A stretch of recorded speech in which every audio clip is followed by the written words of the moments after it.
Alors, pouvez-vous confirmer à nos téléspectateurs, Madame la Ministre, si les rebelles du M23 ont pris le contrôle total de Goma?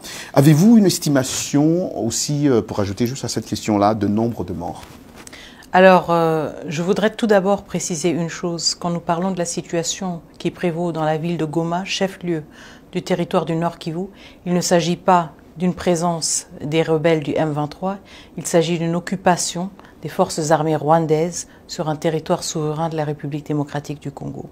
Et en effet, nous avons constaté ces derniers jours que cette emprise s'était confirmée sur une large partie de la ville de Goma. En ce qui concerne le nombre de morts que nous déplorons, vous allez comprendre qu'avec la volatilité du contexte, il a été très difficile de chiffrer cela. Nous sommes dans le regret de constater quand même que nous parlons, quand il s'agit des morts, de milliers de morts. Certes, l'accès à la presse, l'accès aussi aux autorités a été justement limité et mis à l'épreuve parce qu'on se retrouvait dans un contexte de combat actif dans beaucoup de zones et de combat dans un contexte urbain, ce qui a rendu le travail extrêmement difficile, aussi aux humanitaires, aussi aux soldats de la paix, et donc qui veut dire que maintenant nous sommes peut-être dans un contexte qui va peut-être nous permettre de mieux constater le dégât quand même effroyable de cette attaque du Rwanda sur la République démocratique du Congo et sur les populations civiles congolaises et les casques bleus des Nations Unies et les soldats de la paix de la SADC.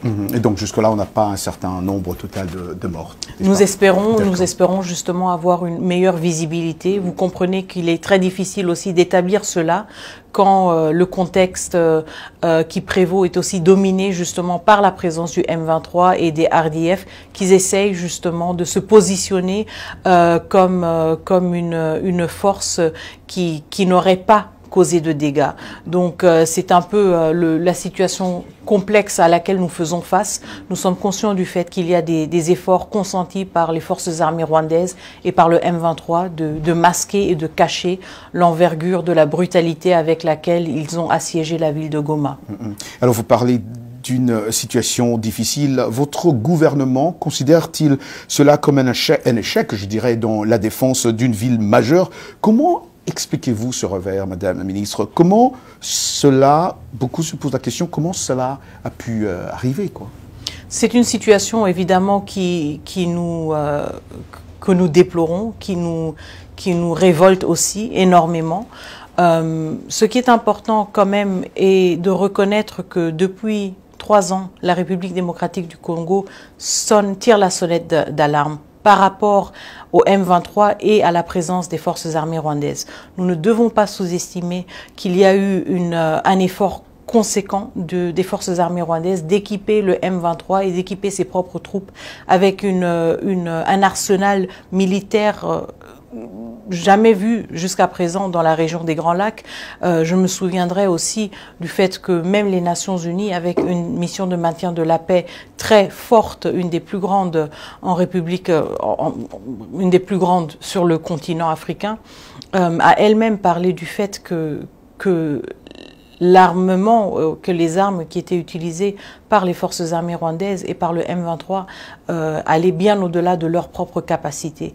Je ne veux pas aussi passer sous silence le fait que depuis quasiment plusieurs mois, le Rwanda a utilisé une technologie de brouillage de systèmes GPS qui ont rendu la navigation de l'espace aérien dans le Nord Kivu extrêmement difficile, ce qui voudrait dire que tout ce qui s'apparentait à des efforts de ravitaillement militaire, mais aussi des ravitaillements humanitaires et de l'aviation civile ont été complètement compromis dans une violation flagrante du cessez-le-feu, dans une violation flagrante de la Convention de Chicago, et nous avons toujours fustigé et dénoncé justement cette course, si vous voulez, à l'armement que le Rwanda a menée pour justement imposer de manière extrêmement brutale sa présence et saper tous les efforts qui ont été consentis par toutes les parties prenantes de trouver une solution politique à cette situation. Nous avons vu, Madame la Ministre, le dernier discours du président Tshisekedi. Y a-t-il une stratégie pour reprendre ce territoire? Évidemment, nous n'allons jamais accepter qu'il y ait des usurpateurs qui essayent d'implanter leur présence. Et donc, nous n'allons jamais accepter justement une cohabitation, si vous voulez. Tout d'abord, une cohabitation avec le Rwanda sur notre territoire souverain. Cela était inacceptable. C'est une violation, comme je le dis toujours, du droit international, de notre souveraineté et de notre intégrité territoriale. Donc, la République démocratique du Congo ne conçoit pas du tout rester dans une situation dans laquelle la présence des forces armées rwandaises et de leurs supplétifs du M23 fasse partie d'une normalité quelconque. De nombreuses inquiétudes aussi circulent selon lesquelles l'armée congolaise manquerait de soutien de la part du gouvernement avec des salaires bas et une faible motivation affectant sa capacité même à combattre le M23. Que répondez-vous à ces allégations, Madame la Ministre ? Alors, le président de la République, Félix-Antoine Tshisekedi Tshilombo, a, depuis son accession au pouvoir, consenti beaucoup d'efforts pour améliorer la situation de nos soldats. Nous sommes conscients du fait qu'il y a encore beaucoup de travail à faire. Nous sommes aussi conscients que nous venons de très loin. Les régimes précédents ont investi des efforts stratégiques, si vous voulez, à démembrer et à fragiliser l'armée même. Et donc, nous devons être conscients du fait que c'est un travail un travail dans lequel nous devons rebâtir notre armée. Cela est extrêmement difficile quand nous faisons face à ce genre d'assaut et à ce genre d'attaque. Les efforts que nous avons consentis et que nous avons menés dès le début du premier mandat du président de la République et qui continuent dans ce deuxième mandat vont continuer pour justement que nous soyons mieux outillés à faire face à ces défis. Je comprends entièrement la frustration et la préoccupation de beaucoup de nos concitoyens, mais je voudrais vous rassurer justement que ces efforts vont continuer et que nous tirons aussi les leçons nécessaires des échecs et des difficultés auxquelles nous faisons face sur le terrain pour voir comment mieux outiller nos forces armées, mieux les accompagner et défendre avec encore plus d'efficacité notre territoire souverain. Alors, Madame la Ministre, on parle des Roumains. Votre gouvernement a-t-il engagé des mercenaires pour renforcer ses efforts de contrôle de cette région ? Il s'agissait plutôt d'un effort, justement, de renforcer les capacités de nos forces armées à travers des formateurs qui ont été recrutés à l'extérieur du pays. Donc, ces efforts-là étaient plutôt consentis dans une logique de renforcer les capacités des forces armées de la République démocratique du Congo. Okay. Parlons un peu dernièrement, on a vu que le président Tshisekedi a refusé de rencontrer les dirigeants régionaux pour négocier une solution au conflit. Pourquoi ? Alors, je voudrais clarifier une chose. Quand on parle d'initiative régionale, je voudrais rappeler qu'il y a une initiative régionale qui a été mandatée par l'Union africaine, l'organisation continentale qui nous réunit tous, pays de l'Afrique, et c'est le processus de Luanda. Le processus de Luanda est le seul et l'unique cadre à travers lequel cette solution, cette résolution du conflit tant espérée par une voie politique, c'est le seul cadre justement dans lequel ces discussions-là devraient avoir lieu. Donc nous avons réitéré le fait que nous attendons le Rwanda dans le processus de Luanda, le processus auquel lui il a adhéré aussi, mais duquel il s'est séparé très récemment et auquel il n'a pas participé par exemple au sommet du 15 décembre. Je voudrais rappeler aussi que le Conseil de sécurité, tous les membres du Conseil de sécurité de manière unanime, et vous savez que ces jours-ci ce n'est pas toujours évident d'obtenir une unanimité au sein du Conseil de sécurité, mais tous les membres étaient très clairs là-dessus. Les parties prenantes doivent retourner à la table de négociation dans le cadre du processus de Luanda. Et donc, c'est la position de la République démocratique du Congo. Nous avons entière confiance au facilitateur João Lourenço, président de l'Angola, et nous insistons à ce que les assises du processus de Luanda reprennent dans les plus brefs délais. Nous sommes perplexes par rapport au fait que le Rwanda ait choisi justement de saper ses efforts.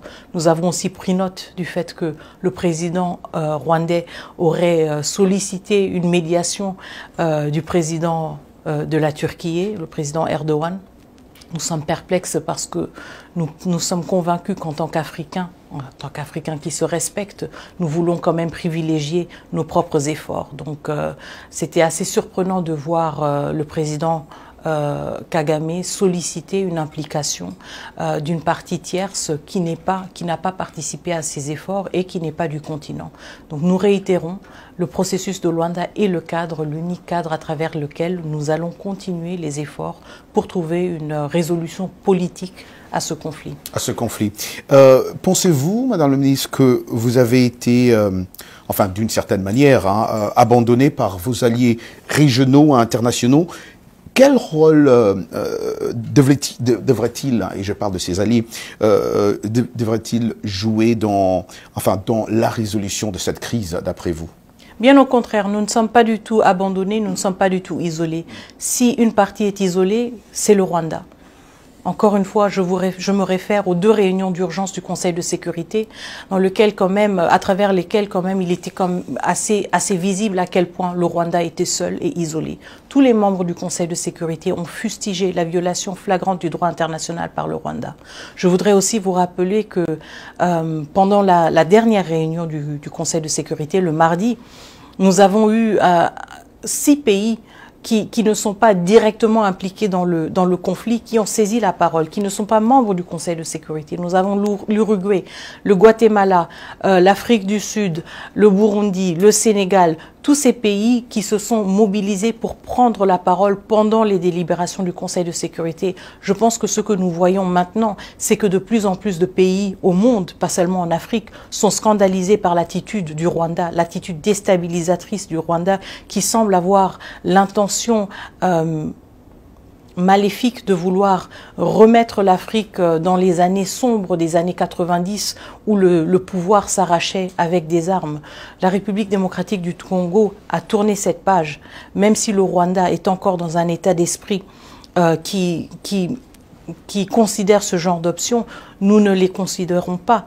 Nous sommes un pays qui a fait le choix de la démocratie, nous sommes un pays qui a fait le choix de l'alternance politique. Le Rwanda n'a aucune leçon à nous donner et surtout pas en essayant d'imposer sa volonté sur un pays souverain avec des armes. Donc ce que nous voyons plutôt, ce n'est pas un isolement de la République démocratique du Congo. Le monde s'insurge, le monde pose des questions sur comment est-ce que le Rwanda ait pu avancer si longtemps et comment est-ce que le monde a permis que le président Kagame se radicalise pendant tant de décennies. Et nous avons la réponse très claire à cela. Le président Kagame s'est radicalisé parce qu'il a été incontrôlé et il n'a pas été tenu redevable par tous ses partenaires et par tous ses bailleurs pendant tant d'années. Et donc nous nous retrouvons maintenant dans une situation où un chef de l'État semble incontrôlé et obsédé par l'intention de vouloir déstabiliser un pays voisin et contribuer au changement inconstitutionnel d'un régime légitime. Ceci est inacceptable et nous refusons que en 2025, l'Afrique que nous voulons avoir, l'Afrique que nous aspirons, qu'elle soit une Afrique du développement, de la prospérité et de l'avenir et de l'espoir pour toutes les générations qui suivront. Nous refusons catégoriquement que ce narratif soit imposé sur notre continent et sur notre pays. Madame la Ministre, quel est votre message aux milliers de civils congolais maintenant sous contrôle rebelle, en majorité en tout cas? Comment allez-vous aider la population qui a déjà fui la ville? Est-ce qu'il y a une certaine... il y a des suivis sur ça, c'est ceux qui sont partis, ceux qui ne sont plus dans le territoire? Alors mon message tout d'abord, c'est qu'ils ne sont pas seuls, ils ne sont pas abandonnés, ils sont la raison pour laquelle chaque matin, tout le monde se lève à Kinshasa, tout le monde se lève à la diaspora. Mon message, c'est que nous sommes de tout cœur avec nos compatriotes à l'est de la République démocratique du Congo, en particulier au Nord Kivu. Mon message est que les efforts que nous fournissons se font sur plusieurs fronts. Je suis à la tête du front diplomatique et nous menons des efforts inlassables. Nous allons tenir toutes les parties prenantes redevables. Nous allons nous assurer qu'il y a une pleine transparence sur ceux qui ont parlé et ceux qui n'ont pas parlé. Nous allons rappeler toutes les organisations de leurs aspirations, de leurs principes et de leurs obligations et justement tenir toutes les parties prenantes redevables pour leur le fait qu'ils aient laissé la situation se détériorer d'une telle manière pendant les dernières années, mais aussi les rappeler qu'ils ont une responsabilité et une opportunité de passer à l'action. De passer à l'action. Ma dernière question, Madame la Ministre, votre gouvernement a accusé à plusieurs reprises, on va vous entendre même parler aussi ce soir, le Rwanda de soutenir le M23, tandis que le président Paul Kagame nie toute implication, il continue à nier d'ailleurs. Quelles preuves concrètes avez-vous pour étayer vos accusations? Alors encore une fois, cela montre justement le fait que le Rwanda est isolé. Aujourd'hui, il n'y a que le Rwanda qui prétend ne pas être présent en République démocratique du Congo. Il y a 2 jours, au Conseil de sécurité, 15 membres du Conseil de sécurité ont dénoncé la présence du Rwanda.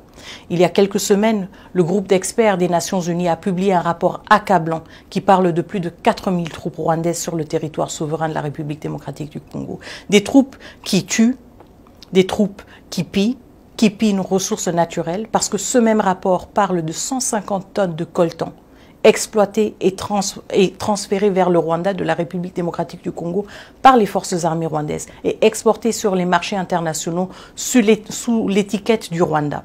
Donc, vous voyez qu'il y a des preuves accablantes. Même la presse qui est sur place à Goma peut vous dire et vous dit clairement qu'il y a des forces armées rwandaises présentes. Donc, nous voyons aussi que le Rwanda, encore une fois, dans son narratif illusoire, est complètement isolé. Le monde est conscient du fait qu'il s'agit maintenant d'un conflit armé entre 2 États et pas d'un conflit armé interne. Et c'est pour cela que notre plaidoyer pousse justement pour que les uns et les autres prennent leurs responsabilités, pour que ceux qui ont permis au président Kagame d'en arriver si loin le tiennent redevable, en coupant par exemple leur aide au Rwanda, en imposant des sanctions sur des individus qui, eux, directement font partie de la chaîne de commandement, et en suspendant ou en révoquant au Rwanda le statut de pays contributeur de troupes de maintien de la paix pour les missions et les opérations de paix des Nations Unies. Il est extrêmement important de souligner qu'en moins de 5 jours, les forces armées rwandaises présentes sur le territoire de la République démocratique du Congo ont tué 17 soldats de la paix, 17, un Uruguayen, un Malawite et 15 Sud-Africains. Le Rwanda est un des pays les plus grands contributeurs de troupes de maintien de la paix. Et donc nous sommes dans un contexte aussi où même cela doit être révoqué comme statut. Il est inacceptable qu'un pays qui contribue aux missions de maintien de la paix soit en même temps la cause de la mort de soldats de la paix. Excellence Thérèse Wagner, je rappelle que vous êtes ministre des Affaires étrangères de la RDC. Encore une fois, merci pour le temps que vous avez accordé. Merci.